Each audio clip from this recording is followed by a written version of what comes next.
Listen up. The views, thoughts, and opinions expressed in this podcast belong solely to the podcast participants, and not to any participant's employer, organization, committee, or other group or individual. This podcast is for entertainment purposes only.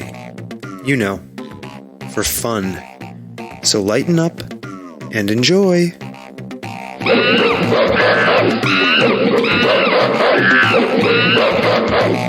Are you enjoying Stomping Jen? Do you want me to move my chair? I commanded you in my disclaimer to enjoy, to lighten up and enjoy. Are you enjoying? I'm always enjoying. Right, I'm always down for the enjoy. Yeah, you're going to enjoy this. Do you know who we're talking to? Yeah. Who?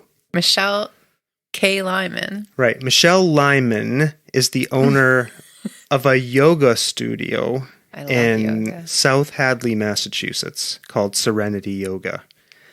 Michele also started Michele K Lyman, right, which is an endeavor to help people struggling with anxiety find a way to manage that anxiety through mindfulness and yoga and other techniques. We're going to talk about all of this. I'm excited. Do you know why I am particularly interested in this topic? I can't even imagine. You only talk about doing yoga every day of their whole life. That and I have been bedeviled by this beast called anxiety all of my life. I was going to hit the button. No hitting the buttons. We're not in the show yet. All This right. is merely the get intro. To the show, We're going to get to it. But anyways, this is why I'm excited. And when I was reading about what Michele is doing, I was like, oh my goodness, I need to go see her and start this yoga and all of this stuff. So we're going to talk with Michele about all of this, okay? Okay. All right, here we go.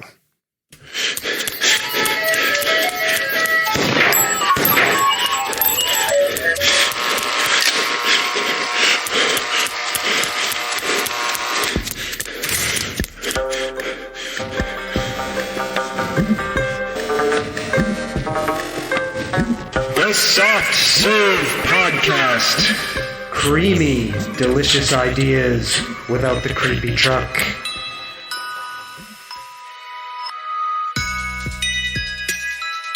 Stomping Jen, we're here recording the podcast again.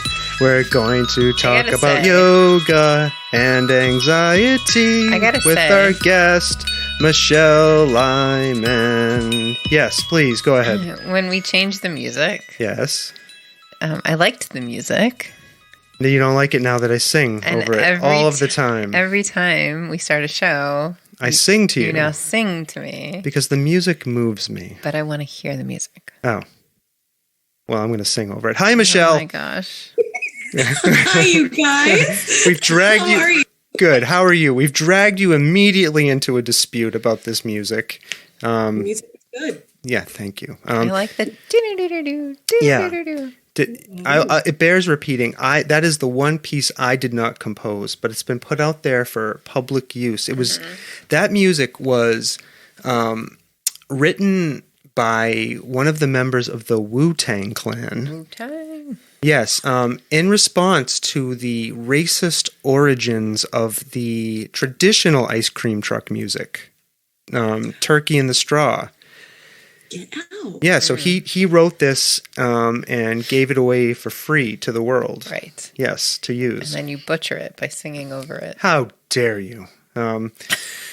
Michele, thank you for joining us. I really appreciate it.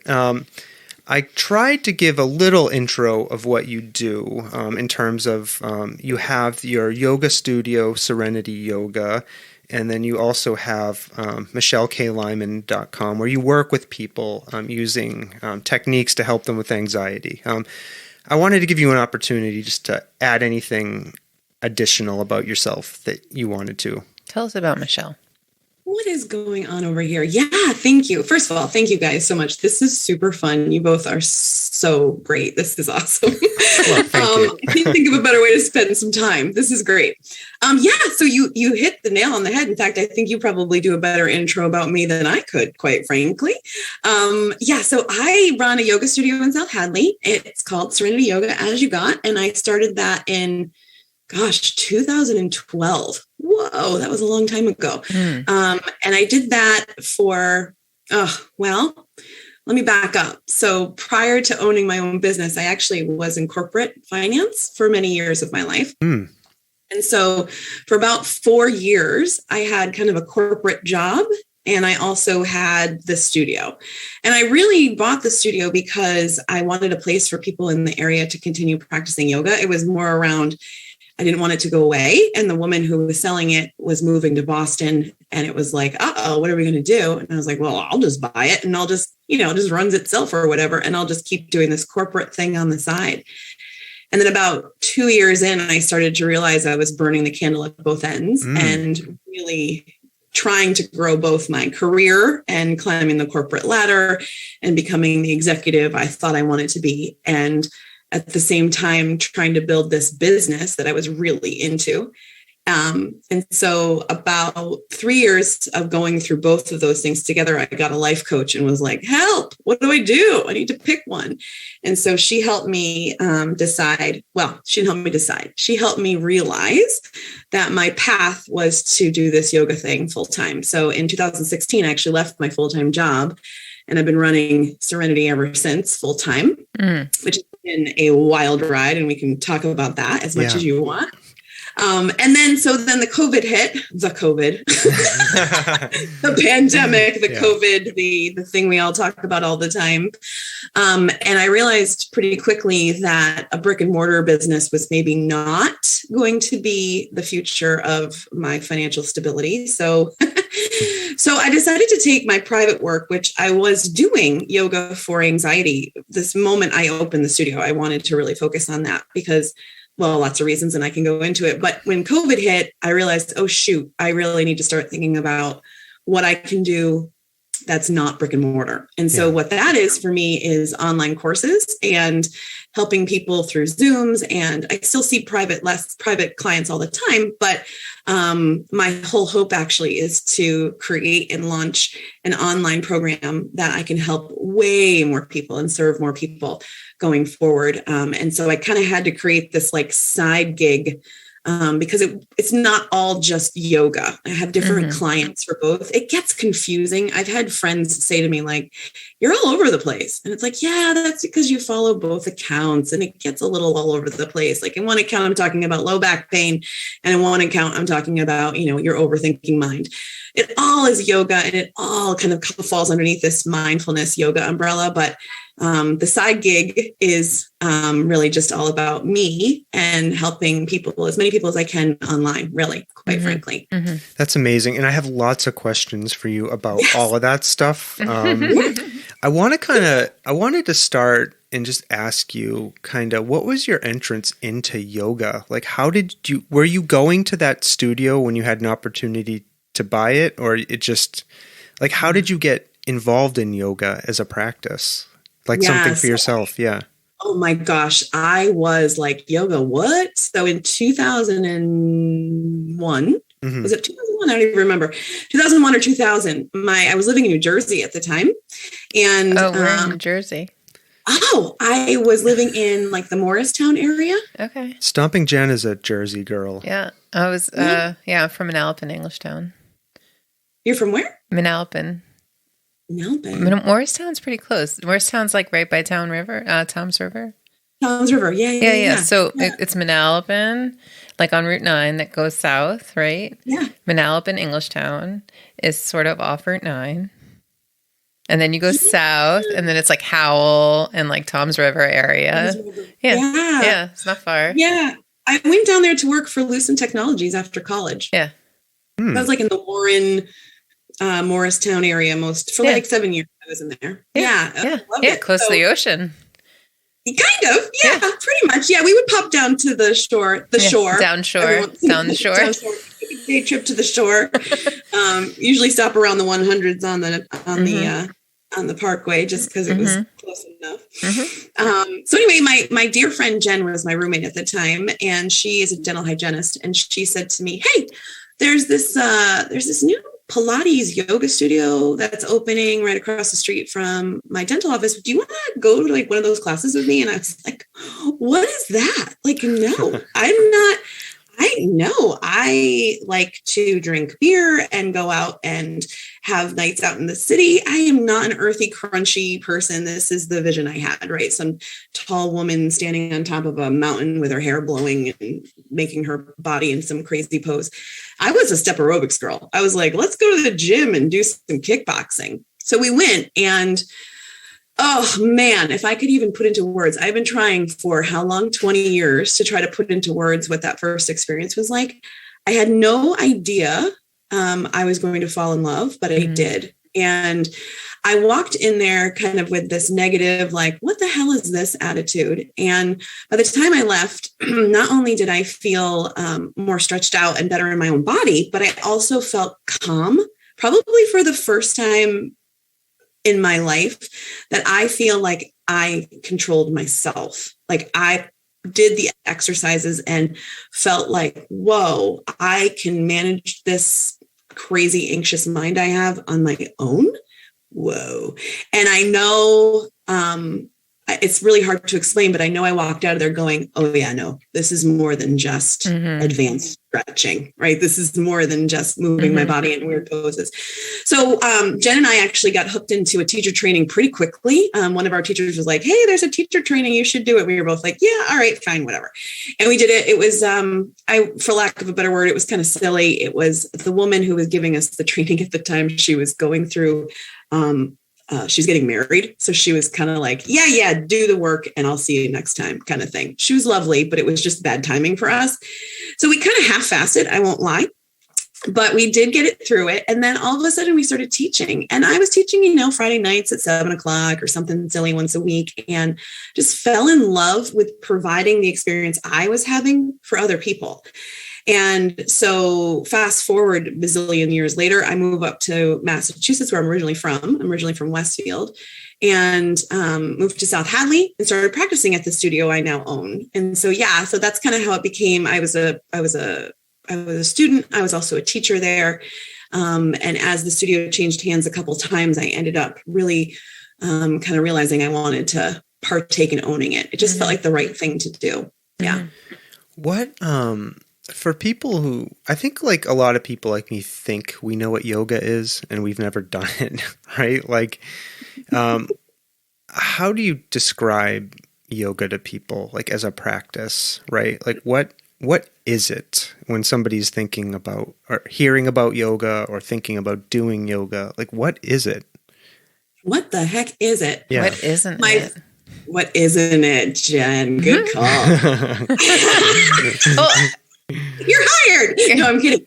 I can take this a million different ways, but in the first, 5,000 years ago, when yoga was created, there were only 8 poses, and all of the 8 poses were all about being able to sit in a way that you could then meditate. So all the poses were just about opening the body in a way so that you could actually sit. And then because after the poses comes meditation. So meditation is about calming your mind and getting clarity of mind. And then the next step is absorption or concentration. It's like kind of getting so involved in something that you like almost lose yourself in it. And then, oh gosh, I'm going to forget one. And then at the end, you kind of come into samadhi, which is bliss, where you're just one with the universe. You're one with everything. That's the tradition I follow. There are different yoga traditions, but that's kind of the one that oversees a lot of the different yoga you'll hear about.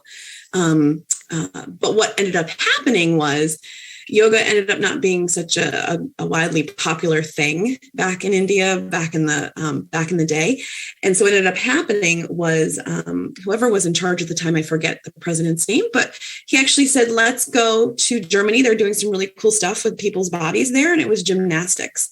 And so what ended up happening was these yogis traveled to Germany and they learned the gymnastics of it.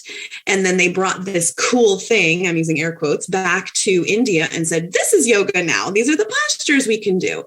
And the whole idea is that you really get into the body. You feel the body. It's more about self-awareness. It's about, okay, how do I feel in this moment? What is going on? Can I move my arm in a different way? Can I get my hand to move slightly to the left or slightly to the right? Or how does my my body feel? How am I breathing? Where's my mind? Right. And that clarity actually it like clears the muddy waters of the mind. Right. So if you think of a glass full of muddy water, it's always shaken up.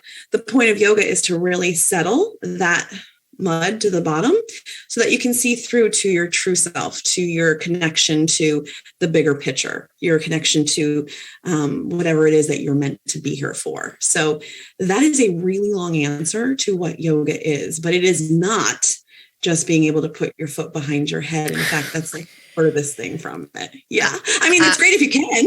And I don't, I think it's awesome. I can't, but it's not just about being able to do that. I'm going to tell you what I think about yoga. Go ahead, please. Well, I thank you for asking or for letting me talk about it. Go ahead. I'm going to tell you why I love yoga. Tell me. Yoga is the thing that when you're doing it, you are only focused on you. Like your body. So you take your body for granted, right? Like, like most of the time you're sitting there like, I have to do this with my body. My body's to this. My body's to that. My body, I don't like this about my body. I don't like that about my body. Are you reading my mind? Go ahead. Sorry. Go ahead. But that's like generally, and people don't generally think about their body as like a piece of equipment, right? Right? It's just this thing that you have, right? And you're in it, and you're in it for your whole life, right? Yeah. The body that you're born with. When you do yoga, you are so focused on what your body is doing and matching movement to breath, which is what Michele was talking about, that is the only thing you can focus on. You're not focused on the person next to you. You're only focused on what it is my body is doing. And it gives you this like greater awareness of what your body can do. And that's when you can start to push yourself. Like if you want to do those crazy poses, you know how to do them because you do them repetitively. And then, the end of yoga is the reward, right? Like you get to do this thing called shavasana, which is like the best thing ever. What is that? Tell me what that is. Which is laying on the ground in what they call corpse pose, which is shavasana, right? Where you literally lay like you're dead on the ground and you're supposed to clear your mind of everything. So you do all this like work. Oh, it also depends on what kind of yoga you do because Michele, right? There's like a bajillion different kinds of yoga. Yep. Bajillion. Mm-hmm. And so if you're doing like a vinyasa type workout or movement, it's a series. So you're constantly moving your body. And then at the end, you get to lay down and you just get to feel all the work that your body has just done. Yeah. So it really connects you with your own body. And you can take that outside. So when Michele was talking about like being present in your body, like that's what it is. Like that's exactly what it is. It's like really feeling powerful in your own self, right? You don't think about like, oh, maybe my belly fell out or my shirt or whatever. Like you don't think about it because you're so focused on like the thing that you're trying to do. And which is also why like I absolutely adore hot yoga because you're so flippin' hot. And you just want to be able to just do the thing. And like, you can't think about anything else. Yeah, no, it's fascinating. In that moment. It's fascinating hearing you two talk about it, right? Because it feels to me, and I don't know a lot about a lot of things, it feels to me like it's unique in the sense that it is a practice that combines the physical, the mental, the spiritual, right? And even other elements probably that I'm not capturing in my description of it here. And I was just thinking about how that is sort of unique to other forms of physical activity and practice and exercise, right? Like I'm thinking about, when you go to the gym, or me, I'll only speak for me, but when I go to the gym, you're focused on, you're not focused on the internal. No, you're focused on getting through the workout as fast as possible, the quickest way possible, so you can get home to do the other things. You just want to do the thing. Yeah. Unless you're doing a form of exercise, maybe like running is something maybe that would match. Like, yeah, there are elements of running that I'm hearing match. When Michele, you were talking about something that sounded a lot to me like flow state. right? Like Flow. that. Yeah. Yes, flow Like state. Yeah. that sense, A like lot of runners get there. Yeah. Or you might hear bikers, what I think it's called bonking. When you Honking. get bonking. No, bonking is when you like get like too much. No, it's like when you get so into it. I'm not using the right word. I'm not a biker. I don't really do a lot of other exercise. Yeah. My friend would kill me for not knowing the name of this. But it's when you actually are so in the zone that you don't even know what's going on around you because you are in the flow. Yeah. And bikers get it. Runners get it. I mean, I think you could do that with weightlifting. You can do that. You can get in that flow. You can get in the flow state writing a blog. You can get in the flow state, making your podcast. Like you can just get into it and it's like, woo, you're just off and running.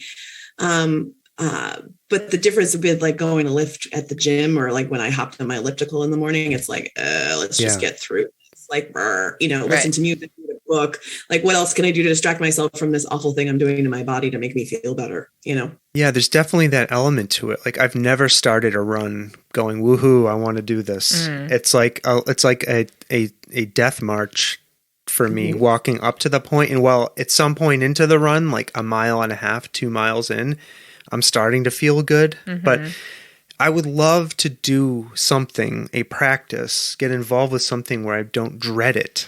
Well, like, do you know what I mean? That's what let's you start yoga, you generally speaking, I'm not speaking for every single type of yoga. You're talking about your experience. This is my experience, but like generally speaking, I've taken a lot of different kinds of yoga and you start in a seated position on the floor, on the ground, and you go very slowly and you do the warm up and then you start to, all of a sudden you're doing like crazy poses. I mean, if you're doing a vinyasa class or something like that. I think I'm liking this. I told you for years that you would like yoga. He doesn't believe me. And Michele, what I love that you do on your Serenity Yoga website, right? So I'm going to ask our listeners who are listening to this, if you're in the Pioneer Valley, and even if you're not, go check out this website because I'm going to read some stuff off of it, and I want to talk about with you a little bit that I really liked. I want you all to go check this out. It's I'll have the link in the show notes for you all to look at it, but it's serenityyogastudio.net. All right, I'm just going to read a quick quote here. The media wants you to think that yoga is only for wealthy, vegetarian, young, skinny, white girls. These awesome ladies definitely practice at Serenity, but so do the middle class, middle-aged or retired, non-vegetarian, average-sized men and women of the community. I loved that quote because I do think like the media does perpetuate this negative stereotype about what yoga is and who practices it. And like, I'm curious, did you feel it was necessary to try to push back against those stereotypes and like let people know, like, like, you're welcome. You're welcome here. Accessible. Yeah, you're welcome here. Accessible. Thank you, Stomping Jen. Yeah, you're welcome here. Yoga's accessible to you if you don't meet the stereotype of what media tells us is yoga or people who do yoga.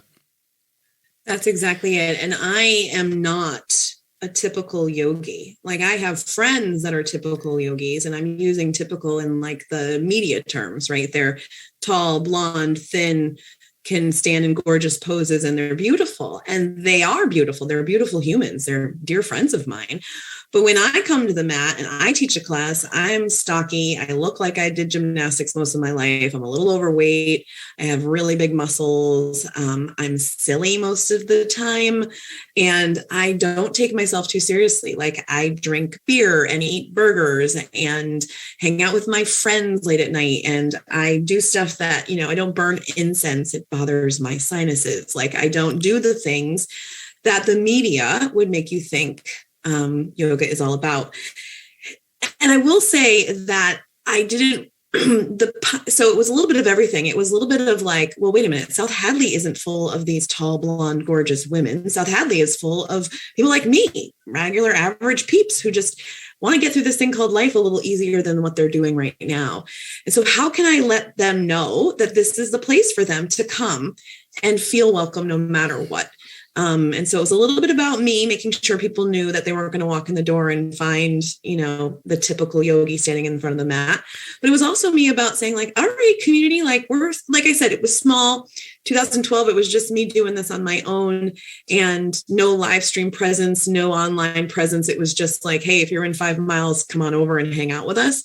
And the people that were in 5 miles were all like me, just regular average folks. Yeah. So a person like me, bearded, covered with tattoos, it's for anybody, encroaching on 50, horrible back, I could be welcome there. That would be a place I could come. Absolutely. In fact, one of my students would probably take you in the back and be like, oh my God, here's what you need to do. Yeah. Sawtooth. This is the big thing. Like, here's your mat. Here are your blocks. Like, this is what we're going to do. Oh my God, this is going to be awesome. Like, my community is all about new people and they love sharing the practice. And I think that's what it was really all about for me. It wasn't really about, I became a teacher because like this teacher of mine kind of not forced me, but she was like, you guys should do it. We were like, well, all right. But after you teach a few times, you go like, wait a minute, this is huge. Like this changed my life for the better. And yeah, I still mess up all the time. And there are still plenty of days, by the way, that I don't want to go to yoga. Just sidebar, right? It's still hard to be like, oh, set aside time for myself. I really need to get these 25 other things done. But there is, like what Stomping Jen said, there is something about walking into the space with people that are just like you, who are experiencing the same nonsense you're experiencing, just in a different way. And you all come together and you sit down and you just go, okay, we arrived. We're here. Let's do this. And then it's just like very encompassing. Yeah. And low back pain, come on in. We can help. Okay. Well, this goes to something, Michele, you're not the first person I've said I need to do something, right? Like for my back pain. And maybe yoga's the thing. We know other people, right, who are involved with yoga. And what it comes down to, and we'll talk a little bit about this more, I'm sure, later too, is like, I'm afraid, right? Like to do yoga. I'm afraid to stretch. I'm afraid to move my body in certain ways. Because I've suffered from herniated discs and I moved a filing cabinet the other day the wrong way and I couldn't walk for 4 hours. So what I'm asking is, do you do you get people like me who are afraid, and that's like the barrier to coming to yoga? Sorry, the spousal part of me wants to say so many things right now. You should go ahead. I keep advocating for yoga type exercise for Sawtooth because I think, number one, part of the reason he keeps re-injuring himself is because his core is not strong enough and he doesn't stretch ever. You. Literally never stretches. Goes out and runs, doesn't stretch and doesn't do a warm-up or an after stretch. Michele is covering her face. Which only lends yourself, it's like exercise 101, and I keep telling him that, but... So hopefully, Michele, please help me. Yeah, and not me specifically. But all those people out there that are just like Sawtooth and are afraid of yoga. How do we convince me and the people like me that it's worth taking a shot on this thing that we're doing here with this yoga? Oh my gosh! So I'll tell. Let me start with I have a dear friend, and he was like, you just don't stretch because that's just, I don't have time for stretching. I go out, I play my hockey, I do my things, I golf. I don't have time for stretching. And then I guess one day he decided that, he felt kind of funny. So he decided to stretch a little bit after he was done with his workout. And he said to me, Michele, I feel so good after I stretch. I don't even have any pain. And I'm like, yeah, okay. No kidding, clown. That's what it's all about, right? Because what you're doing physically is you're asking your muscles and your joints and the fascia of your body, which is like this sheath that covers everything and kind of puts it all together. You're asking all of that to do something that it can do, but it gets tense and it gets tight and it gets short. And truthfully, when you're lifting weights or you're running, you're actually tearing the muscle a little bit so that it will tear a little bit. And then when it grows back together, it grows back together a little bit smaller and a little bit tighter, a little bit stronger, right? So you're building strength, which is great.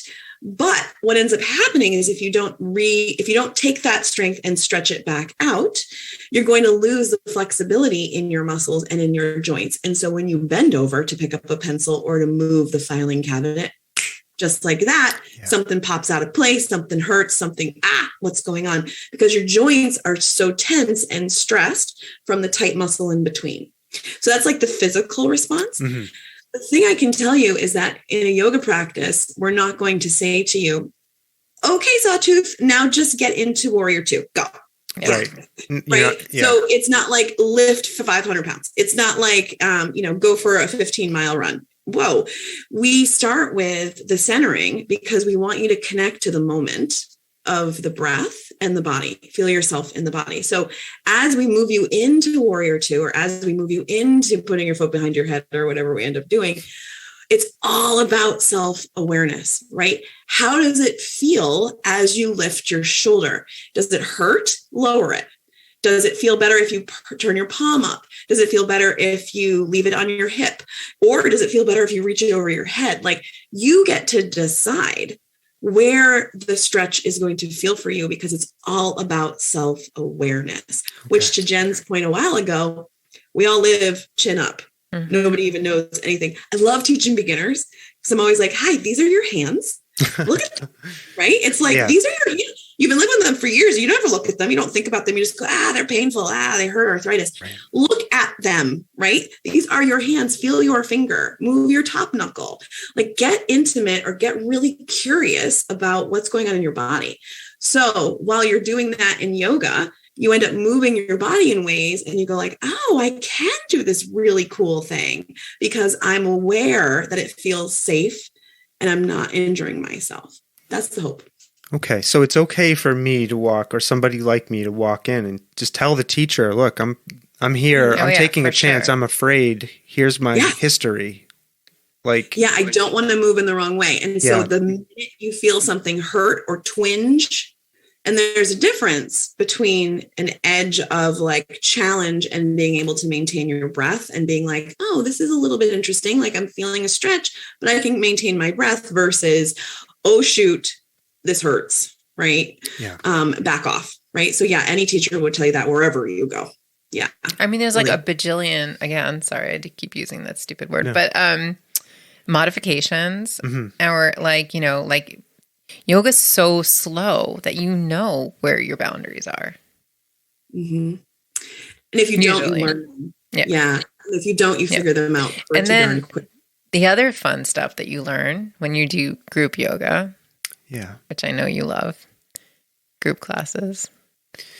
I mean, it's an unfair bias I have because I don't think I've ever done a group class. It's more about fear for me. Yeah. But what you learn is that everybody's body is different and everybody's body can do different things. Like, for example, I am very adept at doing squats. Like, I have huge hips and my body, I can do the squatting that other people find very, very painful on their hips and like joints, and they're like, a lot of people can't squat, but I can do it and I love it. So I'm like, oh, I can do that. Like you find the things that you can do with your body, and then you get like super like, oh, I could do that. Are you in danger of becoming a squatosaurus Rex though if all you do is squats? Can I also I want to tell this story because it's just funny, and I think Michelle would find it funny. Okay, go ahead. My first yoga classes were prenatal yoga. Like that was my introduction to yoga. Really? Yeah, I didn't know that. Prenatal yoga. Okay. And I just remember like doing all this prenatal yoga. So like I was like, oh, I was like totally sold. I was like, she coached us about like, when you're doing, when you're in labor and all this stuff, like you shouldn't be flat on your back because your body is designed to be, tilted at a certain way, and that's your pelvis and blah, blah, blah. So all I know is that when we had our first child, I was flat on my back, and I kept saying to Brad, I should be standing up, and I should be in this other position. Like I should, but I was like flat on my back. I don't even want to talk about why, but I was like, I was supposed to do it like this because of my yoga class. Right. Yes, your yoga teacher is wise. And thank goodness we had a doula there to help you help you with that because I was stunned. That's all right. That's a whole other story that we don't need to bore Michele with. Yeah. Because we're talking yoga. Okay. So here's the thing. Now, Stomping Jen, let's be fair to me. I've been stretching at night a little bit. And I also will say that he had a bad experience with yoga because he went to physical therapy and they gave him a very small series of movements. They gave me a printed sheet. That was on a printed sheet of paper. Yeah. What happened to me, Stomping Jen? And I don't think that it agreed with you. Well, here's the thing. I was doing this stuff late at night by myself, watching TV. And hearing you talk, Michele, I think I wasn't paying attention to my body. I did something the wrong way. I hurt myself. Like I ended up in the hospital because of that injury. Yeah. Then of course you're like, yoga, no thanks. That hurt me. Yeah, it was really bad. And, so anyways, there's a lot of people like me probably out there who are who fear their own bodies, right? And that's, so like I wanted to ask, like, I'm sure once I start going to Serenity Yoga and I start taking yoga, it's a slow progression, right? I'm not going to be opening a jar of pickles with my feet the next week. Oh my God. Right? Like, you have really long toes. Yeah. You can make that a goal, I suppose. Yeah. Yeah, no, you're not. So it's gradual. And like Stomping Jen was saying, it like happens and you're done with class and you're like, whoa, what did I just do? Like that was super cool. The thing I love about it is that the moment the mind or the body kicks in and says like, I can't do this thing anymore. I can't hold this pose anymore. I can't do this thing anymore. Usually the teacher will say pretty much at the same time, like, take one more breath. Take one more breath. Can you sit with the uncomfortableness of this as long as it's not pain? And can you get to the other side of it and just see what's on the other side? And for most people, they go, whoa, I can't believe I got deeper in my squat, or I was able to bend a little further forward in XYZ pose. So I think it's really hard because I think, Sawtooth, you have a different experience where you're a little bit nervous about your body, but I would even question, and maybe this is a question, how aware are you of your body, right? So you might be fearful of it because you're not aware of it. So you don't want to bend a certain way and then something happens, but the slowness of it will get you to a place where you can actually start to feel some improvements in your body as far as like flexibility and agility and strength. And then over time, it just continues and it morphs. When I first started practicing yoga, I was doing vinyasa. I was doing headstands and handstands and back bends. And I still can do those things today, but I don't really want to. Yeah. Like my body's like, yeah, no, thanks. And so I've morphed my practice. And so that's kind of what happens over time too, is that there's really no goal. It's not like, oh, I really want to get to like this pose and ta-da, I did it. There, I'm done. It's more around, you start to feel the physical benefits pretty much right away. And there's just this whole mental benefit that comes into play as well. So yeah, you won't be opening a pickle jar with your feet the day after, but maybe within time. Yeah. I will say the other barrier, I think, and this does not apply to Sawtooth, but like other people out in the world, when they think about, okay, I have an hour a day to do exercise, why might they not be choosing yoga? Would be that they feel like there's no bang for the buck, right? They don't see, they want like, I want to build my muscle, or I want to do this. And they don't realize yoga is so hard and it builds muscle and strength like no other exercise that you've ever done before. Yeah. Yeah, you're actually using your own weight. Mm-hmm. I've heard other people say that who are athletes who have gotten involved in yoga like later in their lives, who say that same exact thing. I had no idea how positively challenging this is, right? It doesn't, you don't feel like you're moving at all really when you're doing it. And then you're like, oh my God. The next day you're like, oh, I worked that muscle. Yeah. Exactly. Yeah. Um, The other barrier too is just a lot of people think that they can't do it. So where Sawtooth, you're coming from it like, I don't want to hurt myself. I'm willing to try, but I don't want to hurt myself. A lot of people come to me with, well, I can't touch my toes and I'm not really flexible enough for yoga and I can't really quiet my mind. And I don't think I'm built for that. Or I'm a guy. Guys don't do yoga. It's like, oh God. Okay. All of those reasons are kind of the point. Yeah. yeah. It's like, yeah, of course you are not flexible. You haven't stretched in, 40 years. So yeah, you're not flexible and that's okay. And thank you for coming and let's figure it out together. Right. So you don't have to be a certain thing in order to be able to do the yoga, right? It's not a doing, it's the being.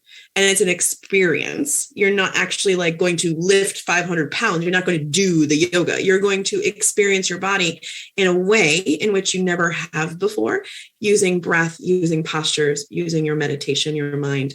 And the hope is that you kind of calm everything down. You feel better physically, and you also walk out feeling a little bit more clear and clarity of mind too. Yeah, I love that. And I think, just to stay on me for a second, I think I'm a little ahead because I recognize I need to do something different, right? You've been saying this. Yes. For how long? Probably 5 years. Yeah. Yeah. Thank you. All right. But I feel like I'm edging closer. You're not the only yoga instructor that we've talked to about this. Because I'm stretching at night now. Oh, wait a second. That's that's totally fine. But gently. Gently. You've seen me on the floor there. You're still watching TV. Michele, this is a good transition into the next thing I wanted to talk to you about, which is using also helping people like me who have struggled with anxiety all of my life. Like I've talked very openly on this podcast about it, right? I've been at points in my life diagnosed with, pathological generalized anxiety, and it's something I've struggled with to at various points treat, with medication. I still go to talk therapy, right? And so I'm really particularly curious about your work in helping people who struggle with anxiety through the practice of yoga. And I'm curious about, how do we get into this conversation? Where do you want to start about anxiety and yoga? So it's a perfect segue because I keep talking about, that glass of water that's got all this mud in it, right? And so you can, with the practices of yoga, you can actually take that muddy, shaken up water and lower the mud to the bottom. And the way you do that is by getting present. And the way you get present is by getting into your body and into the breath. So the things that are actually in the present moment. For me, my yoga practice is all about calming my mind. I don't think I realized it that first day I took that class. I've struggled with anxiety my whole life as well. I've been anxious and depressed at the same time. And I found, 20 years ago, talk therapy was great. When I first started thinking about this, talk therapy was great. But it was every Wednesday at 4:00 and I didn't know what to do in between. Right. And unfortunately, a lot of people think that the only options truly are talk therapy and medication. And I'm not knocking those. I've done them. I do them. Like I still take medication. It's the whole thing, right? It's very important.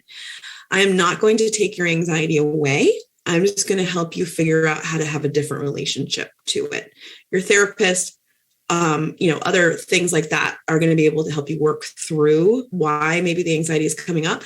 But I'm going to be able to have an opportunity to show you that first and foremost, you are not your anxiety. So you are actually the thinker behind the thought. So the anxiety are just thoughts. And yoga gives you a chance, or mindfulness gives you a chance to realize that the thoughts you're having, they're just thoughts. Just like your liver is responsible for, taking out of the toxins of your body, or your heart is responsible for beating, your brain is responsible for thinking. And some people's brains just think in a different way than other people's, where there's a lot of thinking going on about what's already happened or what's going to happen in the future. And a lot of controlling, right? Lack of control is what is what is going on, right? Our minds want to be in control. When we were cave people, it was all about making sure we stayed alive. And so when we walked out of our cave and we saw a berry, it was like, well, should I eat this or not? I don't know. Oh my gosh, what if this kills me? What if, right? I don't know what's going to happen. So my brain is trying to come up with a story that's going to help me eat this berry so that I can figure out whether or not I want to eat this, right? So as you're driving along or as you're going through life, like your mind is constantly like, okay, that conversation was really bad. Like I must have said really stupid things. I need to fix that because I need to be back in control of that. I don't need that person thinking that I'm crazy. Or boy, I really need to make sure that the future is, exactly the way I want it to be, because your brain is constantly trying to be in control. Yeah. But what yoga teaches us is that we absolutely have control over nothing. We have control over nothing except our relationship to what is happening to us. And so the anxiety piece comes in because I teach people that you actually have more power with certain tools and techniques than you think. You just don't know how to use them. And so you don't know about them. So there's no way you would know where to start. So a lot of people say like, oh, I don't have time, or I don't know anything about this, or, it's like, well, yeah, of course you don't. You've never done this before. So just like you would have to learn how to play basketball, I'm going to have to teach you how to learn how to recognize your thoughts for just that, anxious thoughts, and then go, oh yeah, just thinking. I'm just thinking again. Okay, what am I doing right now in this moment? Oh, I'm breathing, or I'm walking, or I'm washing the dishes, or I'm brushing my teeth. Because in that moment, you're totally safe. I mean, obviously, if you're, in traffic and you're like running across a busy road, then you're not safe. Yeah. That's a whole different story. But if you're standing brushing your teeth and you're thinking about 400 other things, you're not in the moment. Your body is, your breath is, but your mind isn't. Yeah. So it's all about talking to that like chatty Kathy up there, or I like to call it mine, the monkey mind, very scattered. It's like, okay, everybody, hey committee, let's just all take a chill pill. Let's come here. And let's just see what we're doing right now. Oh, we're brushing our teeth. What does this feel like? What is this doing? And it just lets them all kind of settle.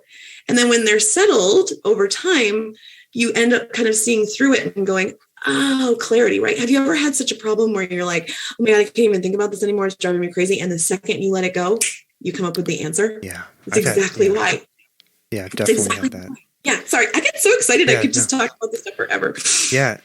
I'm curious, have you dealt with anxiety like all of your life? Did it emerge later? For me, like, it's interesting. I think back and I reflect. Like, I was known as a worrier, kind of, when I was known as a worrier? As a kid, yeah. Like, that was like a thing. Oh, he's worrying. He kind of has a nervous personality, right? Like, I didn't have like what I thought was pathological, like anxiety. Like, I didn't have my first panic attack until my 20s. Mm-hmm. Like, it emerged much later in my life for me. So and I was like, what the fuck just happened to me?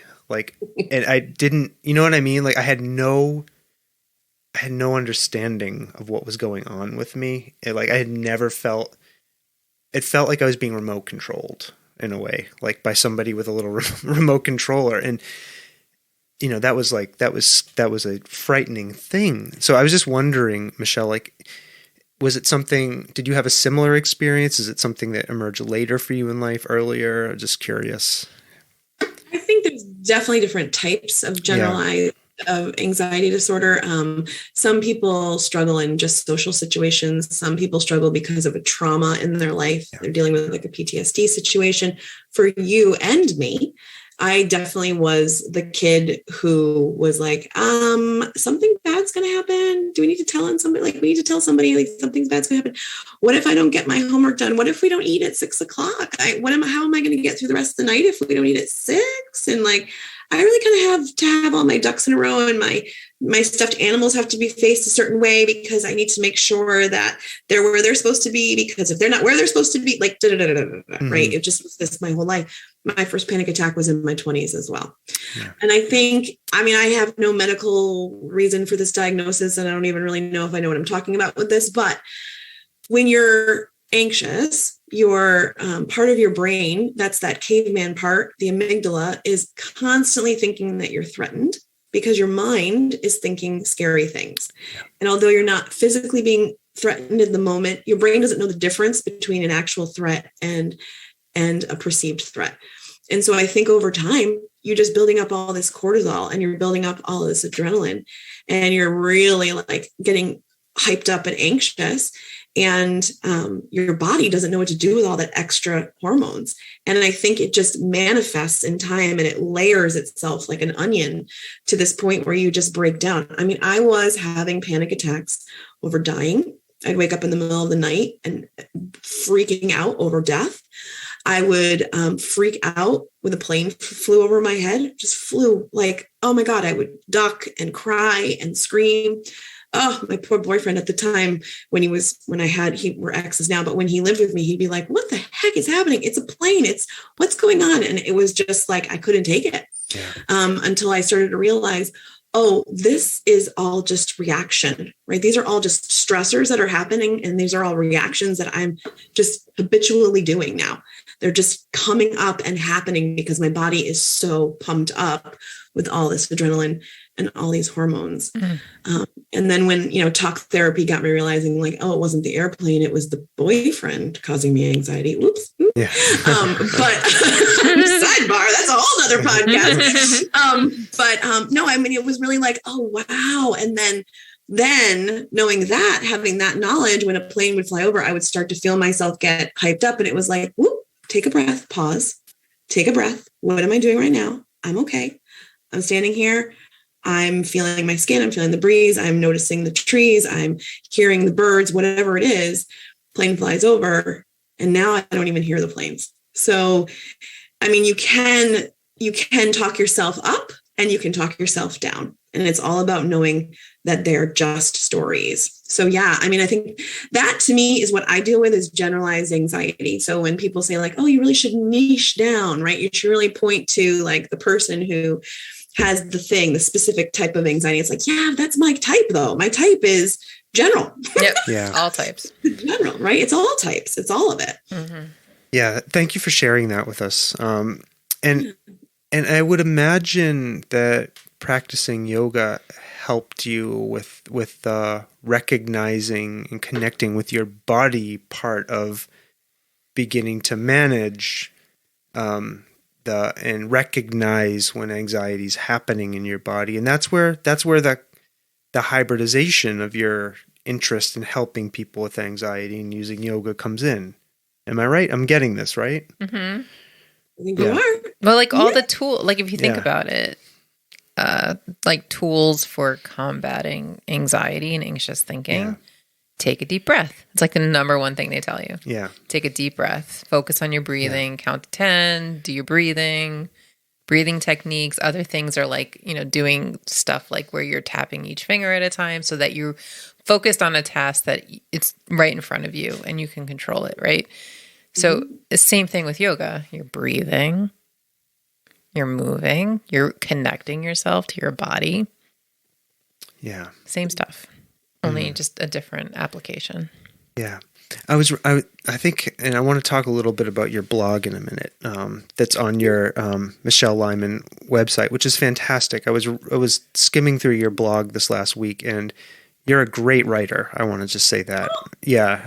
And Stomping Jen is commanding me to give you the affirmative sound.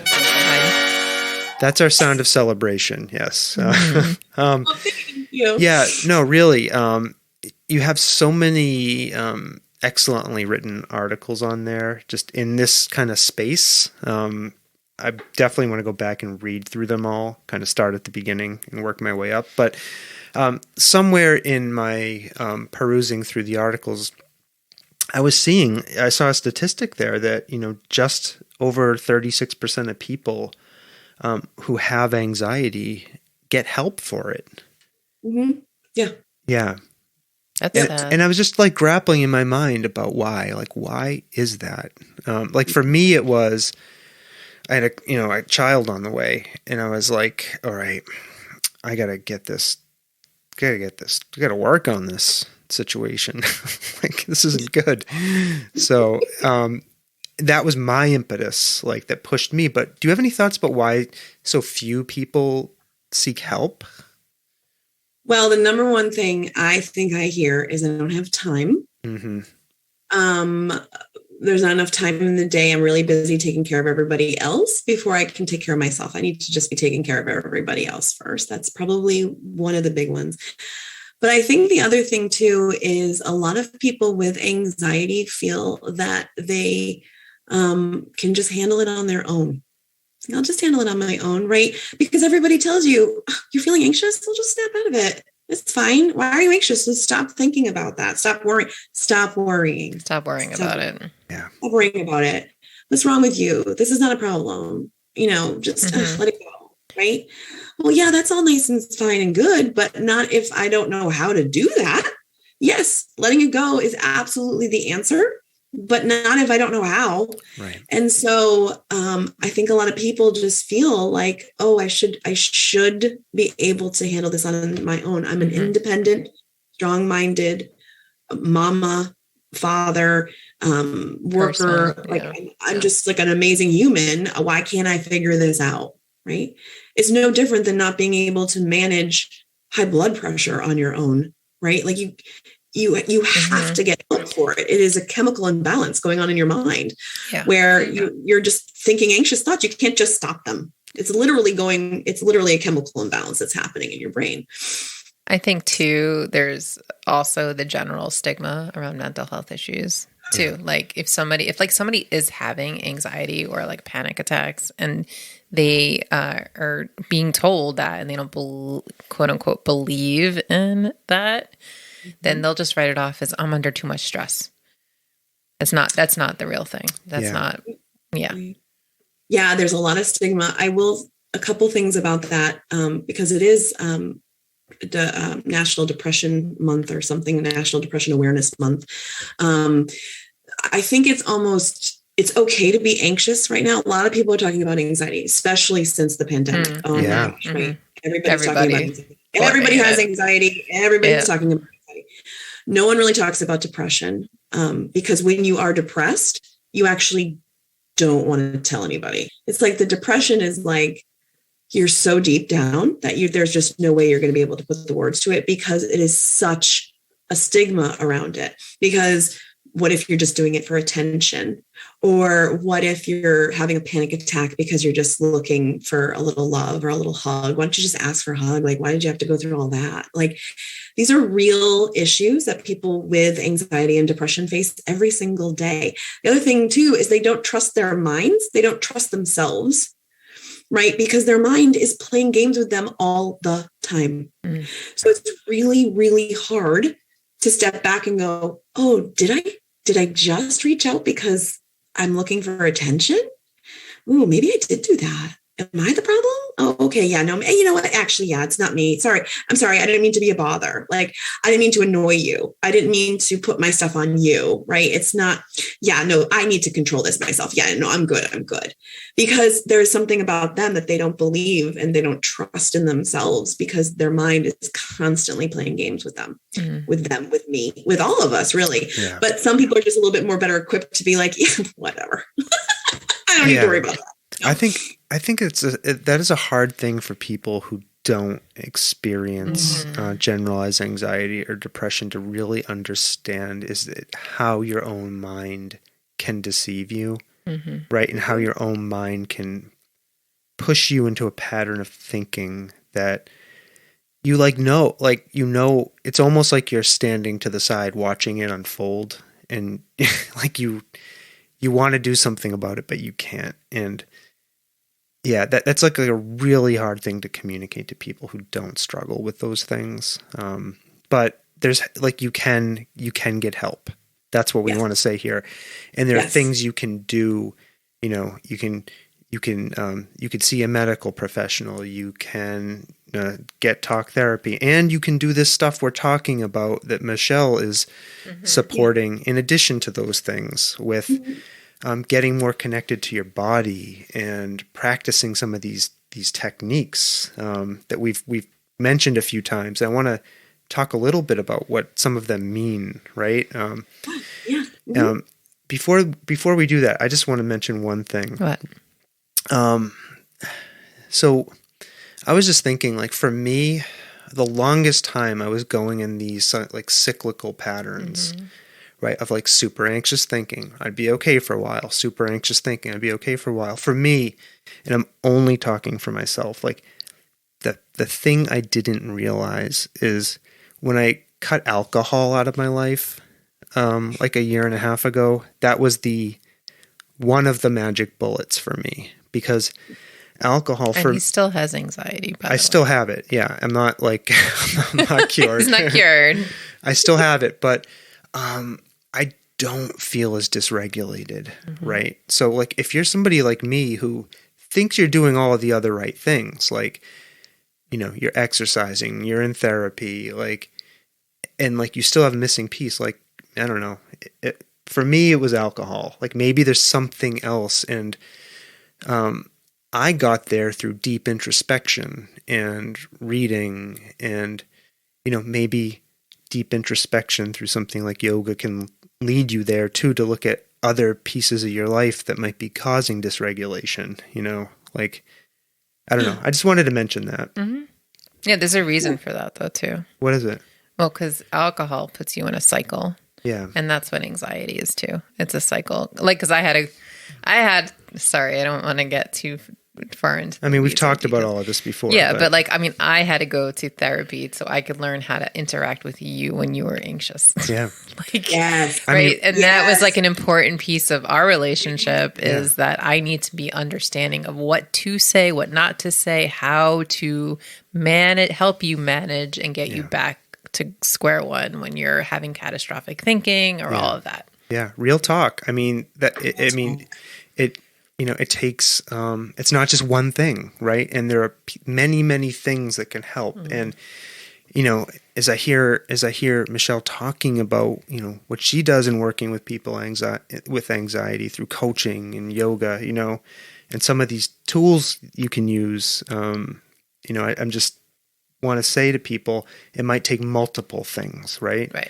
So Michele, one of these techniques you use to help people, and I think we may have talked about this, but mindfulness, and I think we've all heard this word before, but what does that mean? And like, what is it? Yeah. One of my teachers always says, like, he hates the word mindfulness because it's like, what the frick does that mean?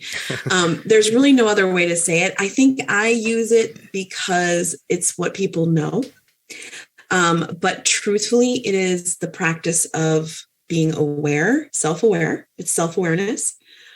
And it's self-awareness without judgment, truly. It's really all about being aware of what's going on for you without judging it. So not having that extra voice come in and say like, well, that was stupid. Like, why did you just do that? You know, or why did you just think that? Or why can't you put yourself into that pose, right? That extra, like, kick the horse while it's down or whatever that is. Mm-hmm.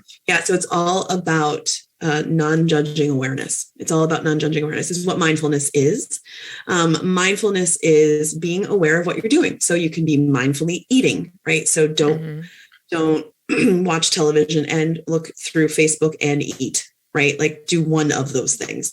When you're eating, eat, right? So when you're reading, read. When you're walking, walk. When you're having a conversation with somebody, listen, right? So it's all about getting out of this mind of ours that is constantly thinking about the next thing. And you know, those people that you're talking to and they're not listening to you.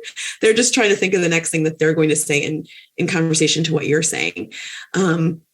But people that are in tune and can listen, they're in the moment with you. It's all about being in the moment and getting out of your head and knowing when you're in your head.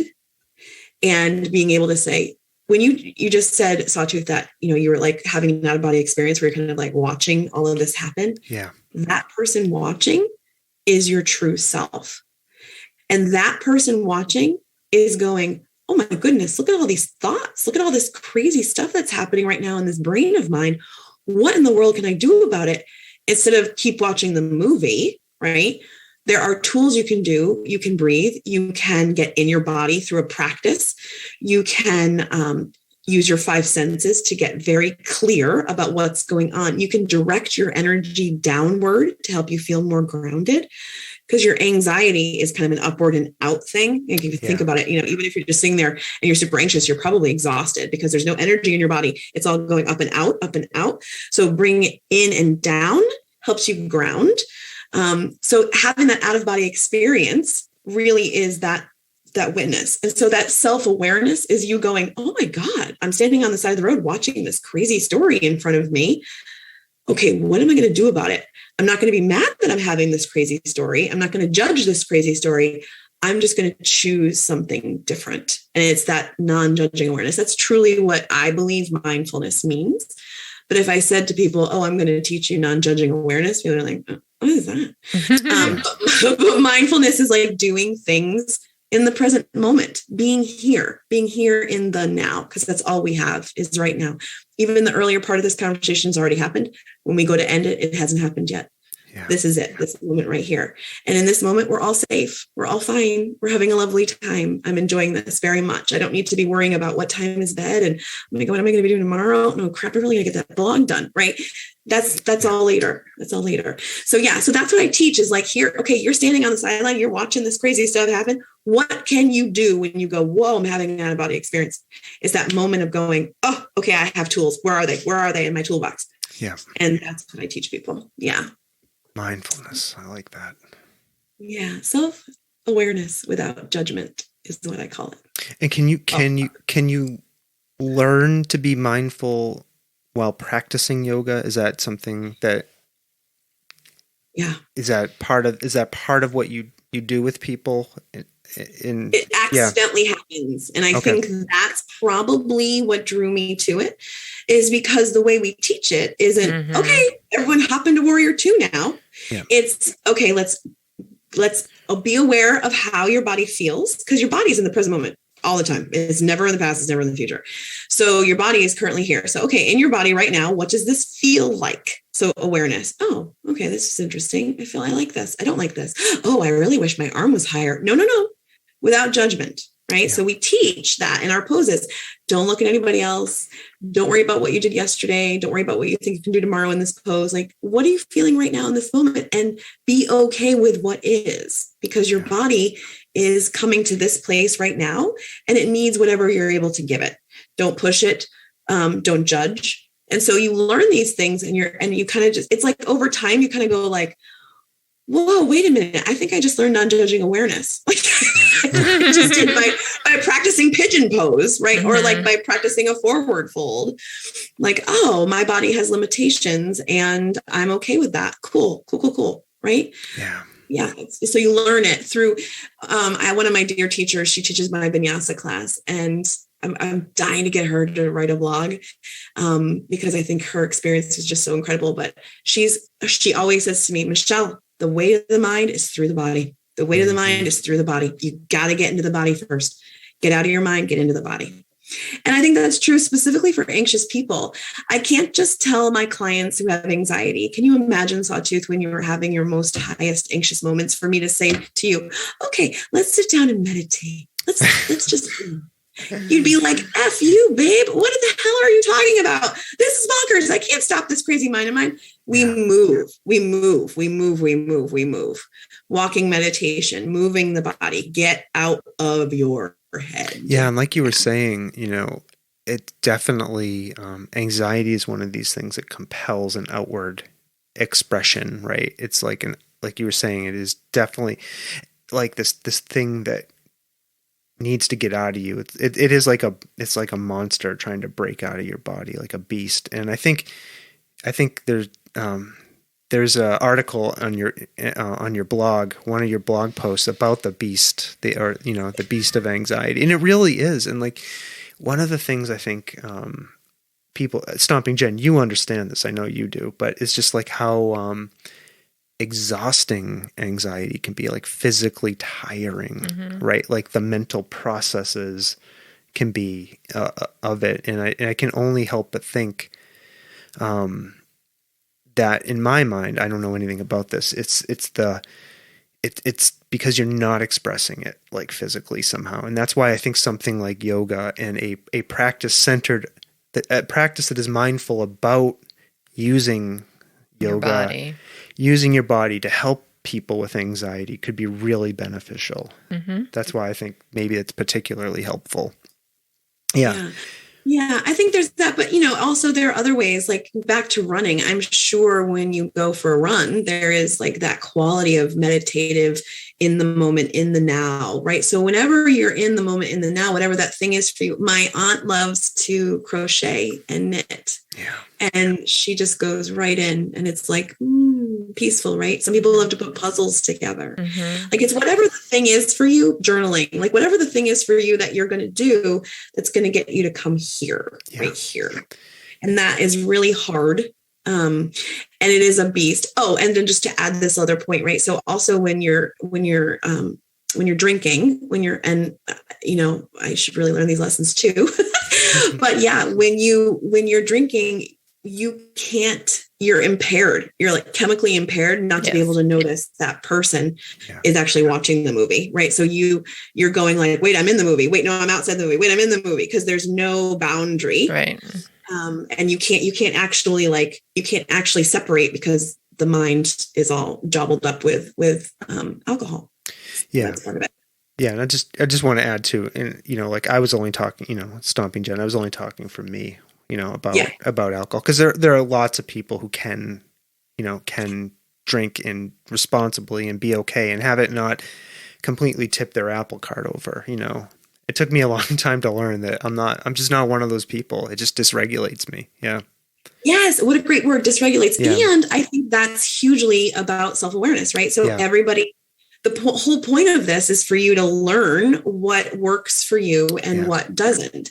So if I start to realize like, oh, I'm doing this one thing every day that's really annoying me, like I probably should stop doing that one thing. But it's about having the awareness that, oh, here's a great one.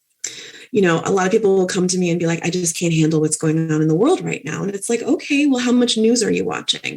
Well, not that much. I just watch it in the morning and then at lunchtime, and I read the paper, and I'm constantly getting the loop on my iPad, and then I watch it at night. But it's not that much. And it's like, what are your inputs? Yeah. Watch your inputs, right? So it's not about like judging the inputs. It's just like noticing when you watch a scary movie, how do you feel after?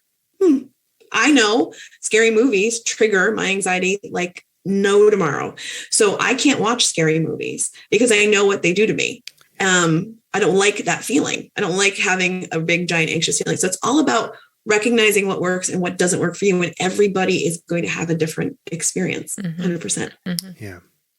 Another tool that you talk about is concentration. And we've talked about this already, I think. Our technique is, if you're, when you're doing yoga and you're being, practicing mindfulness, you really got to drill down, right? Concentrate. And does my arm hurt when I lift it up this high, right? Like, is that what we mean by concentration, or do we mean something else as a technique? So concentration definitely is for when you're doing the physical poses, for sure. Again, because you concentrate on your self-awareness, or you concentrate on your body so you don't hurt yourself. You can't be thinking about what you're going to have for dinner or watching the news while you're stretching and be like, I just hurt myself. And well, you probably weren't concentrating on the thing. Probably in the blog you read, I was probably talking specifically around meditation, or like one of the avenues into meditation. You can't usually just sit down and get into flow state. You can't just sit down and be like, people that think that's what you're doing, but you're really not.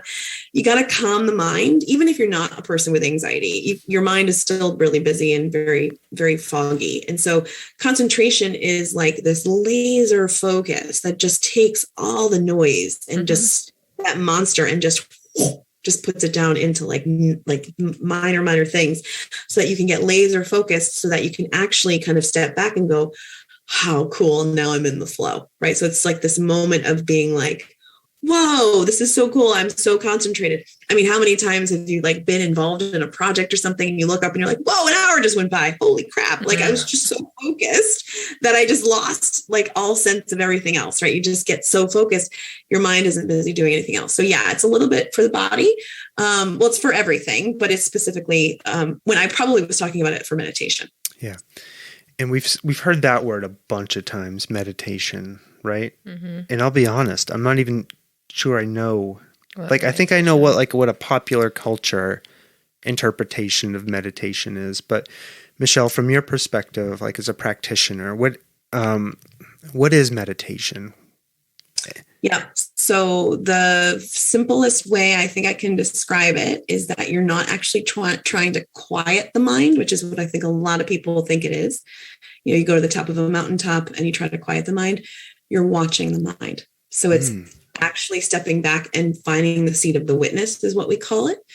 Or it's that true self or your true being, the one that goes, what are these thoughts I'm having? Like that voice. And if you don't know the voice I'm talking about, and you just said to yourself, what is Michele talking about? Like, that's the voice I'm talking about. It's the voice that goes whoa. Michael Singer does an amazing job of explaining this in a book called The Untethered Soul. And he is an amazing, amazing human. And I love his book so much, but he talks a lot about the seat of the witness and how meditation is not necessarily I'm going to quiet my mind now. It's more about let the mind do its jam. And your job is to watch it. And then what ends up happening is you actually end up seeing the same stories and the same patterns come up and the same repetition. And what you can do with that is you can start to say, oh, isn't this interesting? I have the same loop replaying over and over and over again.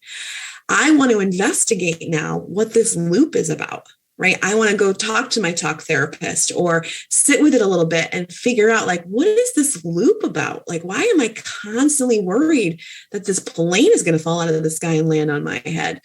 Or what is the thing that I keep thinking? There's usually 10 stories. You just keep telling yourself story after story and they just repeat and loop.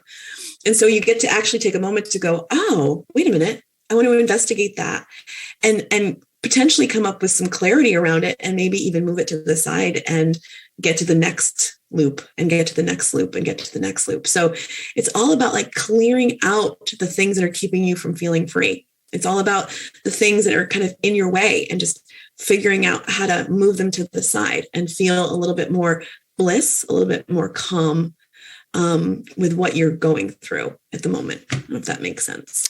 Yeah, it makes sense to me conceptually. I don't know that I've ever meditated. You know what I mean? I don't think I've ever got to that state.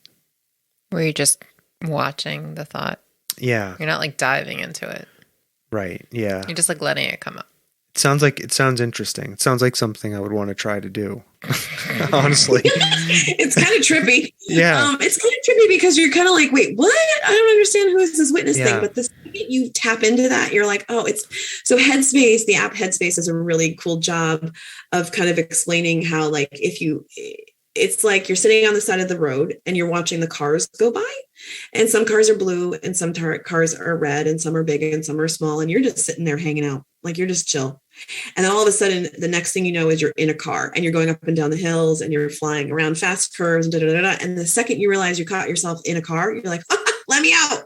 And you just jump to the side of the road. Yeah. And so those cars are your thoughts, right? They're big ones, they're small ones, they're fast, they're slow, sometimes they're foggy, sometimes they're crystal clear.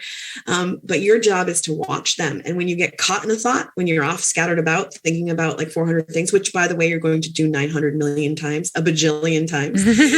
Your job as the witness is to go, whoops, I'm in a car, and to pop out and to just say all right, that's a thought. See ya. I'm done with that. I'm off to the next thing. What's going on right now? Well, I'm just sitting here, just hanging out. Yeah. That's so interesting. I feel I have a sense of what some of those things would be, but I need to get in there. And you have to get out of the car. That's what I mean. I need to I need to set up my lawn chair on the highway. There you go. See what comes down the highway. There you go. And then you start to see the patterns. It's very interesting. It's cool. Yeah. Michele, you talk about, on your various websites and in your blog about the work you do is, about trying to help people accept themselves just as they are. We've talked about this a little bit here, a couple of times in our conversation. Why is it so hard for us to accept ourselves? I mean, I can only speak for myself. I have a really hard time with this, One of the things my therapist, tells me is, when you walk into a room, you remind yourself that, you are good enough. You're good enough. Well, no, I mean, gosh darn it, people like you. I mean, what it's all right, Stuart. Yeah, I'm trying to accurately summarize what he says, but it's just that you have just as much value as all of the rest of the people in that room, and you have every reason to be there because you're there. That's right. And like, why is it so hard for us? Why do we need other people to tell us that we're okay? Why do you need validity? Yeah. Validation? Yeah. Do you have any insights into that? I mean, I guess. Michele, tell us the secrets of life. So I will share. No, this is really cool. So there is a type of therapy that I know very little about, but it's called interfamily systems, or IFS is the name of it. But the idea is, let's say Sawtooth, you came home when you were 5, or no, when you're 10, right? And you run in the house and you're like, I got a B+ on my social studies exam and I can't wait to show my dad. I'm not saying this happened to you, but like you go and show your dad and he looks down and he says, why didn't you get an A? This little person inside of you goes, holy hell, I never want to disappoint my dad again. I better figure out how to never make that feeling come up because I don't like how I feel right now. This is kind of uncomfortable. I don't like uncomfortable feelings. Let's make sure I turn into a perfectionist for the rest of my life so that I will never feel disappointment from my father again, right? So that's like really deep and a very specific thing. But usually when you're a little person, you're like a little computer without virus protection. Right. So like my teacher says it all the time, like you're just constantly taking in information and your little computer brain is like, oh, do not do this. Yes, do this. Don't do this. Don't do this. And these little people are created, the perfectionist, the I'm not enough person because you asked for something. I asked to have my feelings shown that weren't happy or joyful. And I was told to go to my room until I figured it out myself. Right. So it's like, oh, I'm supposed to be joyful and happy all the time. Okay. So any other emotion is a bad one. So if I have a bad emotion, then I'm a bad person. Yeah. So when I share my non-happy, non-joyful emotions, I can't possibly be doing that to other people. That's just not right because I'm not a bad person. I don't want to be seen as a bad person, right? So, I mean, this gets into the onion and like all diving in, right? Therapy stuff. But in my opinion, it's because between the ages of 2 and 7, we all lived our lives and our parents did the absolute best they could with what they had. And we just became little humans that took on a lot of this. So this feeling of not enoughness comes from all the stories we tell ourselves all the time, but you are enough. And that to me is what's so important is that you are enough just as you are. Even if you come to yoga class and you sit and you breathe for an hour, I don't even care. Like that's perfect. If that's what you need right now, then that's enough because that witness, the person watching the movie is enough. That person is your true self. You were born into this world to experience whatever you're supposed to experience the way you're experiencing it. And that is your true self. You are love always. And all the other stuff is just a whole shit ton of stories that we tell ourselves every single day that are not true facts. Damn, that's good. I like that. He wants you to like whisper in his ear. I'm getting it in my ear right now. Right. And when my therapist told me that, it's like, you're enough. I cried. Yeah, because you know that brought up something for you. It did bring up something for me. Yeah. and what I'm hearing too, and I want to tie it back to yoga, like this, the practice of yoga can help us learn in some ways that we are enough, right? Like, yeah, it's okay. I can't, open a pickle jar with my feet, or I can't touch my toes. That's fine. You don't have to open up a pickle jar with your feet. Yeah, you don't have to do any of that stuff. You don't have to. Like you said, you can just like you said, you can just come here. You can come here and sit and breathe and be in the community. Like that's okay. Yeah, you don't have to be in the full forward fold to experience the doing of yoga. Your body will only let you go so far for the limitations that it has. And so you are enough in that version of that pose. You are enough in that version of that meditation. You are enough in that version of that conversation. Like if I say stupid stuff, I have my dear friend Ellen, who I just like give her a shout out because I love her so much. She constantly says to me like, it's okay to have the feelings you're feeling. I'm like, but I'm sad. And she's like, yeah, people get sad. Yeah. Ride it. Like get into the sadness. It's like be who you are. It's okay. I think sorry. I have a problem with Pixar movies, but all of this conversation just brings up Inside Out for me. And like that movie just like brings me to my knees sometimes. Yeah. Like it's okay to be sad. Yeah, it is.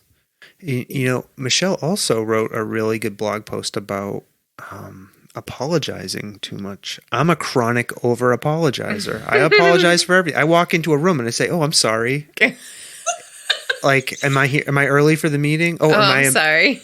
No, about every sentence I say starts outside of this space where, like, You're in control. I'm in control. Like this, Yes. The podcast space is my space, right? It's my little universe. But outside of here, I'm a chronic over apologizer. Chronic over apologizer. Yeah. Welcome to the club. Except for with us. You're initiated. Ding, Outside the house. Yeah. Well, I feel comfortable with you all, right? I feel accepted by you all. But right. Yeah. So, anyways, I was just reflecting because you apologized before you told us about your love of Pixar. Yes, you did. Oh, yeah. I do love Pixar. Go read Michele Lyman's blog. So you didn't focus on what I said. You just focused on the fact that I said I'm sorry. No, I did focus on what you said. You said those movies bring you to your knees. You get overwhelmed. I by do. them. I cry, and then everybody makes fun of me. Yeah, no one makes fun of you. What do I say to you? Mommy has a big heart. That's right. I go over to Stomping Jen and I give her a big hug and I say, "I love you. You have such a big heart." Mm-hmm. Yes. That's important. Yeah. And it's not a burden, and it's not wrong, and it's not, I think we apologize because we don't believe or trust ourselves. We feel like we're just going to be a burden to other people by existing. Ugh. Like, can you imagine this is how we live? I mean, I luckily wrote that blog really recently, and then I did a live. I did a live on Instagram, I think, and I literally started it with, "Oh, I'm sorry. I'm sitting in a really squeaky chair right now." And then I ended it with, "Well, I'm really sorry. This was so long. I didn't know it was going to be this long." And then someone called me out on it. And they're like, "Seriously, you're talking about over apologizing? You apologize like a million times." So now some of my closer friends will be like, "Don't apologize." And I'll be like, "I'm sorry." No, don't apologize. They'll call me out on it. And it's like, I instantly want to say, "Oh, I'm sorry for apologizing." Right. But you don't have to because you're not a burden. Yeah. You do have powerful opinions. You do have things to say that people need to hear. Like, it doesn't matter if it's one person or 20 people or 1,000 people. Like, you got stuff to share. And so it's hard, though. It's hard. It is. Yeah. Michele, you wrote. I'm sorry. I'm going to keep referencing. You just apologize. See, there I did it. We're going to call each other out. We're going to call each other out. Yeah. From now on. Yeah. What did you want to say, Sati? Okay, I'm not going to apologize for this. I noticed looking at your blog, you recommend a book that's your favorite book about dealing with anxiety. It's called When Things Fall Apart, Heart Advice for Difficult Times by, could you pronounce this person's name? I don't know how to do it. Pema Chodron. Okay, Pema Chodron. Yeah. Mm-hmm. What about that? What about that book touched you? So Pema Chodron is a Buddhist monk, but she is also lived in the world. So she's not, just sitting in an ashram somewhere, meditating on a mountain or anything like that. She's had many, many life experiences. And what she does is she takes a lot of the Buddhist theory. And I will say, so again, oh my gosh, there's so many ways you can take this, but all this Eastern philosophy, yoga comes from India, Buddhism is a different avenue. There's different avenues in Japan and all sorts of different things. But the Buddhist path and the yogic path are similar in a lot of ways. And so I find myself kind of aligning to both, and they both kind of tell me the same theories and story. And Buddhism is not a religion. It's more of a way of living. Anyway, so she is really incredible about taking these somewhat difficult things in the Buddhist theory and turning them away and writing in a way that you go "Oh my God, that's me. Oh my God, that's me." Right. So having anxiety or going through something difficult in your life, there's a lot of ways you can apply the Buddhist theory, but if you just read about Buddhism, it's going to be ugh. But the reason I love that book, and I've probably read it 3 or 4 times over the course of my life, is because it just speaks to the way her life was in that moment when she realized she needed to understand this concept. And it just takes a kind of a difficult concept to grasp. And she puts it in a way that just, you go like, oh my God, of course, how silly, how that much makes so much sense. Yeah. It's really clever. It's not clever. It's amazing. I'm going to add that one to my Kindle. And I'll post the link to that in the show notes for people who want to get access to that. All right, I got 3 more questions for you, Michele, as we begin to wind down. This is kind of a big question, but I'm hoping there's some answers here. What have you learned about practicing yoga, and studying it and teaching it for nearly 20 years? Like what have you learned, and where are you at right now? I know it's a big one. Big one. I have learned that I am enough. That's hard to say. I have learned that I am capable of much more than I ever thought I was capable of before I started practicing yoga, both from a physical perspective and also just from a mental perspective. I have learned that there is good in everyone. And although there is conflict, there is struggle, and there are arguments, there's always the other side. And to really think about like, where is this person coming from? And how can I maybe not be able to put myself in their shoes, but how can I at least open up to the possibility that this is a argument we're having or a discussion we're having because they've had an experience that's causing them to have their point of view. Where I am right now is truly still dealing with a lot of my onion. You know, it's like just peeling it back and diving in and getting to the root of, this investigating of these patterns of thinking and noticing when I am anxious and why and what triggers it, and really getting curious about, okay, here we are again. Here's that same story again. Like, how do I figure out how to deal with this story? And who do I go to? What therapist do I try? What technique do I do? Do I do acupuncture? Do I do EFT? Do I do, what is the thing that's going to help me move this along? So I'm still diving. I'm still learning. Oh, I'm still growing. Yeah. But I would say the amount of growth is crazy. Yeah. I love that. Thank you for sharing.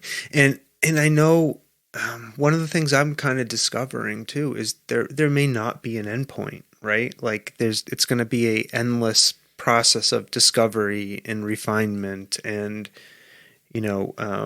working with whatever this thing sawtooth is, right? Mm-hmm. Like just in keeping, introducing new ways of understanding that, right?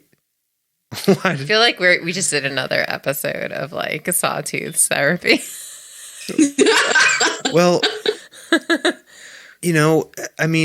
I can only connect my own experiences. That's right. Like I can't. We're just human after all. Yeah, and I'm not faulting you for that. By the way, no, you're good enough. It's okay for us to talk about these things. Yeah, and Michele was saying this. There's a stigma about mental health, and I feel there's a stigma about mental health in men in particular. And I just listen. I'm doing the equivalent of taking off my clothes and walking down the street naked with the stuff I share about my mental health, and I think it's important. That's just part of what I want to do, right? Is tell people, if you look at me on the outside, I'm like this apparently, pretty high level functioning person, yet, behind closed doors. And, I struggle intensely sometimes with mental health issues like anxiety. And I think it's important for people to know that, like, you can be all of those things and be enough, right? Exactly. And I think it's important to know you're not alone. Yeah. I think those statistics that you read off earlier about all those people that don't get help, it's amazing how many people have anxiety. It's like 1 in every 8 people have been diagnosed. And it's like, oh, I'm not the only one that thinks like this. And thank you for speaking up, because you're absolutely right. It is much easier from a perspective of our society for a woman to say that she's anxious and than it is for a man. And for a man to come right out and be like, I've got anxiety. It's like, oh, that's a little harder to swallow for some reason. And I don't think we should have a problem with it. I think we should be talking about it. And so I appreciate sharing for sure. Thanks. Yeah. And, part of our ethos with this podcast, is talking to interesting people like Michele, connecting and, just trying to put some good out there in the world. That's what Stomping Jen and I are trying to accomplish here. So you're doing a great job. Thanks. Thank you. All right. I've got 2 super softball questions for you now, Michele, to wrap up.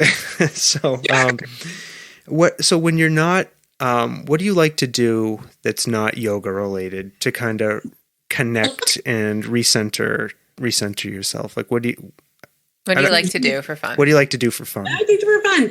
Yeah. So I used to like to do yoga for fun, and now I don't really do it for fun. Because I know it's like, now I own the business. Like, oh my God, I got to do yoga. I'm teasing, of course. I still do yoga for fun. I like to golf. I'm a big golfer. I love to golf. I love to be outside in nature and like just hitting at this stupid ball that's got to go in this tiny little hole. And it's like, oh, this is the worst game. And throughout the course of a match, I'll say like, I love this game. I hate this game. I love this game. I hate this game. Because it's a cool experience to like just be in all of it. And the other thing I really do is I really love connecting with my friends and my family and experiencing time with them. I love being with other people. I'm a crazy extrovert. So I get my energy from other people. And so for me, like grabbing dinner or a quick drink or going to a networking event or meeting new people or whatever it is, like that lights me up. I love it. I love connecting people. Like, oh my God, you need to know this person because they're going to help you with this. And so yeah, those are the fun things I like to do. And I like to read. I watch a ton of TV. Well, I don't ton. Yeah. I watch a lot of TV. Oh, we watch a ton of TV. Yeah, a lot of TV. Ted Lasso is like my favorite right now. I'm like loving that. And so I watch a lot of TV. So, And sorry, I was talking over you. What show? Ted Lasso. Oh yeah, it's so good. We love that. So good. Please. Listen to the soundtrack if you can get access to it. I had it. It popped up the other day for Ted Lasso. I can't say it. Is it Lasso? You say it weird. It's not Lasso. There's no double O at the end. It's just one O. Lasso. Isn't that thing that you catch a horse with called a lasso? What? Crack are you smoking? No. It's not.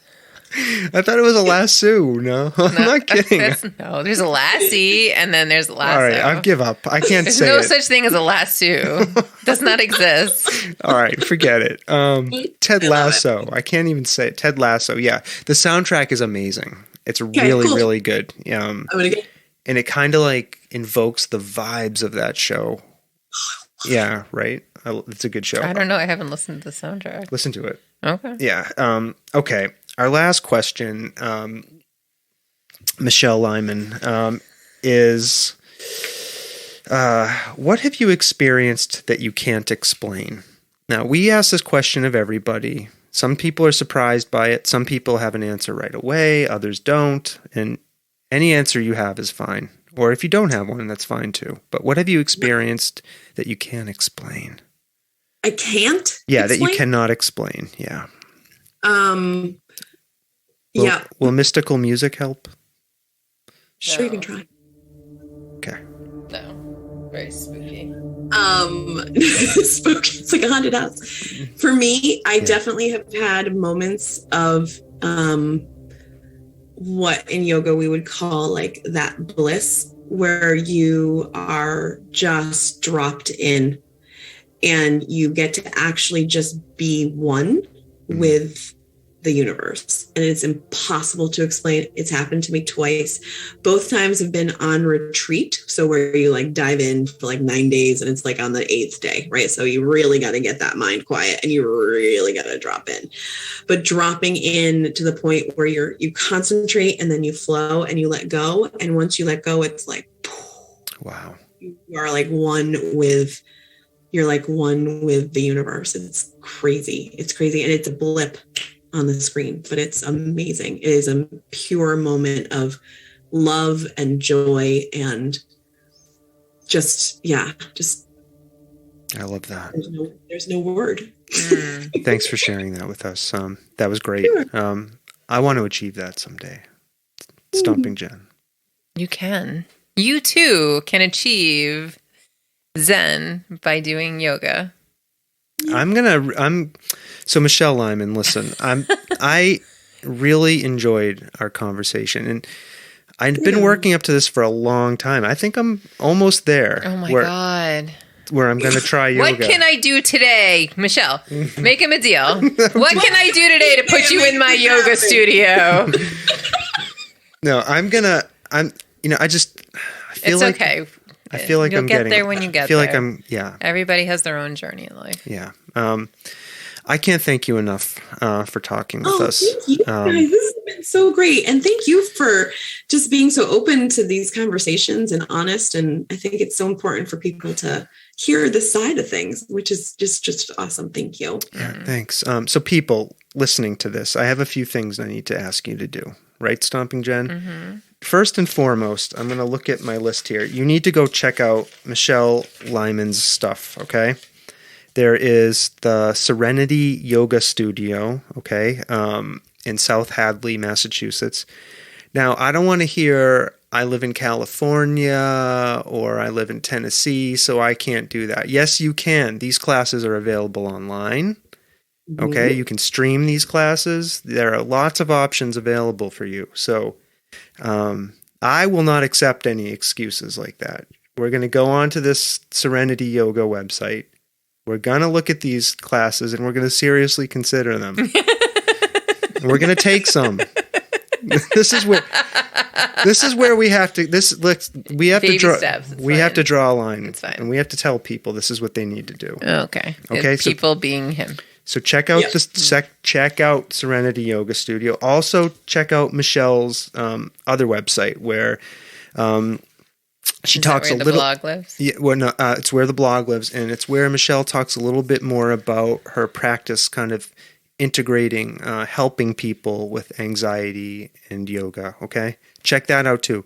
The links for that will be in the show notes. Okay, you need to check all of this stuff out and read the blog. The blog is great.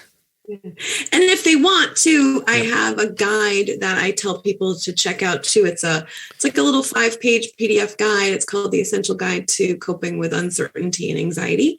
And so you can just go to micheleklyman.com/guide and sign up for that. Drop your name and email, and it'll send you a quick email with the link to that. And it's just a great 5 tips that you can do right now in this moment when you're feeling uncertain or anxious to try to reframe things for yourself so that you can feel a little bit more calm and more easeful. Okay. And we're going to put the link there for you in the show notes. So there'll be no excuses. You can click on that link. Okay. Cool. And you can get that guide. Okay. Also, listeners, do us a favor. Mm-hmm. If you like what you've heard here, if you like our show, tell a friend about us. Share. So share, subscribe to our podcast in your favorite podcasting app. Download our episodes. Leave a review. Leave a review. Engage if you feel so inclined. Engage with us on social media, right? All of that's fun. Fun. Don't expect me to engage back, though. I won't do it. I'm too busy. Too much going on, Stomping Jen. I will engage with you. Of course I will. Stop it. I love engaging. Right? Okay. All right. Stomping Jen is like, let's wrap this up, Sawtooth. Okay. That's it. We've come to the end. So, Michele, we have a little tradition here. The way we sign off, our sign-off sign is what, Stomping Jen? It's bye now, right? Bye now. And we'll let Michele go last. We'll give Michele the honor for this episode of the final bye now, right? Stomping Jen, you'll go second to last. I thought I did it already. No, I didn't say go, so okay. We haven't gone yet, okay? All right. Folks, thanks. We love you. Really, truly, and dearly. We do love you. Thank you for being part of our community and listening. Bye now. Bye now. Bye now.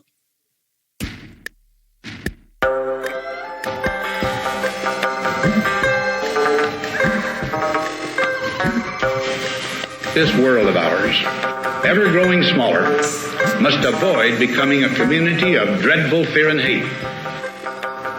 Those who have freedom will understand also its heavy responsibility. That all who are insensitive to the needs of others will learn charity, and that the sources, scourges of poverty, disease, and ignorance will be made disappear from the earth. And that in the goodness of time, all peoples will come to live together in a peace guaranteed by the binding force of mutual respect and love. I shall never cease to do what little I can to help the world advance along that road.